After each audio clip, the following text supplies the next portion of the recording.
जहाँ भी मुझे वक्त दिया जाता है 2 मिनट का दिया जाता है, मैं कोशिश करता हूँ कि 2 मिनट में 20-20 खेल के लिख लूँ। खास करके मेरे अजीज दोस्तों और मेरे नौजवान साथियों, दाइस पे जलवा अफरोज हाजी मोहम्मद साहब ठेकेदार और मेरे दरमियान एडवोकेट उबैद शेख साहब, फ़हीम साहब, हाजी मुमताज़ साहब और भी तमाम मुहिब्बान मजलिस और तमाम पार्षद महोदय। आज मेरे अजीज दोस्तों और मेरे बुजुर्गों, आज हमारे सामने जो हालात है, जो वक्त है, वो यकीनन बेइंतहाई सोच और फिक्र के लम्हे हैं। ये वक्त हमारे पास एक ऐसा वक्त है कि अगर ये वक्त हमारे हाथ से निकल गया तो फिर हमारे पास वक्त नहीं आने वाला। हमारे बुजुर्ग हमको 3 बात की नसीहत करते हैं: वक्त, सेहत और दौलत। अगर दौलत चली जाए वो कमाई जा सकती है, सेहत चली जाए वो कमाई जा सकती, वापस लाई जा सकती है, मगर लेकिन वक्त अगर चला जाए तो वो वापस नहीं लाया जा सकता।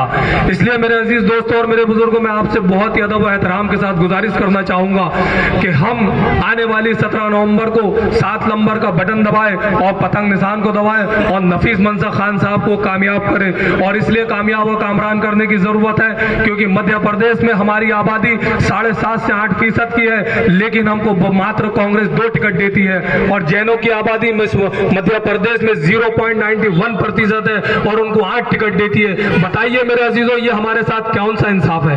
ये हमारे साथ कौन सा इंसाफ है? हम चाहते हैं जो बाबा साहब अम्बेडकर ने जो हमको संविधान दिया, उस संविधान में जो हमको हुकूक मिले हैं, हम हमारे हक और हमारे हुकूक चाहते हैं। हम चाहते हैं मुझे मेरा हक मिले। अगर मेरा हक मुझे मांगने से नहीं मिलेगा तो मुझे बाबा साहब अम्बेडकर ने संविधान ने यह अधिकार दिया है कि मैं सियासत में आऊं और जमहूरी तरीके से लड़ूं और अपना पंजा आजमाइश करूं और तुमसे अपना हक छीनूं। ये मेरा अधिकार और ये मेरा हक है। आज हमने इस मुल्क में कौन सा जुल्म नहीं सहा।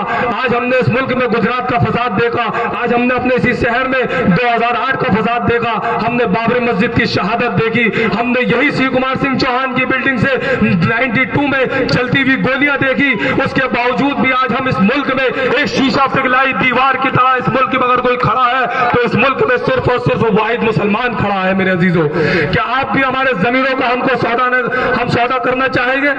क्या आप भी हम अपने जमीनों की गैरत को नहीं ललकारना चाहेंगे? आज मेरे अजीज दोस्तों, हम जाकर देखें हैदराबाद को, यही हैदराबाद की सरजमीन है जहां पर किसी खाकी वर्दी वाले की हिम्मत नहीं होती कि किसी मुसलमान की कॉलर पर हाथ डाल सके।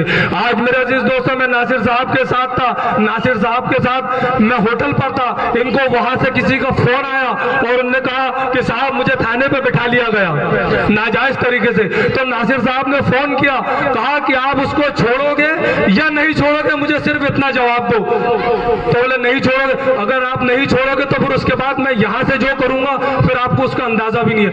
यकीन मानिए 2 से तीसरा मिनट भी नहीं लगा और उसको थाने से बाकायदा इज्जत के साथ घर रवाना किया गया। ये होती क़यादत और ये होती सियासी ताकत। मेरे अजीजों, मैं चाहता हूं मेरे बच्चे IAS बने, मैं चाहता हूं मेरे बच्चे IPS बने, लेकिन ये तब होगा हमारे पास जो अपनी सियासी ताकत होगी, हमारे पास जो अपनी सियासी क़यादत होगी। मेरे अजीज दोस्तों, वक्त नहीं है। मैं चाहूंगा हमारे जो बाहर से नासिर सिद्दीकी साहब आए, अभी आपसे वो भी खिताब करेंगे। मेरा अपना मोहल्ला है, आप जब चाहेंगे इंशाअल्लाह ताला यहाँ पर हम चाय की दुकान पर बैठ जाएंगे, कभी भी चर्चा हो सकती है। अच्छा, ठीक है ना?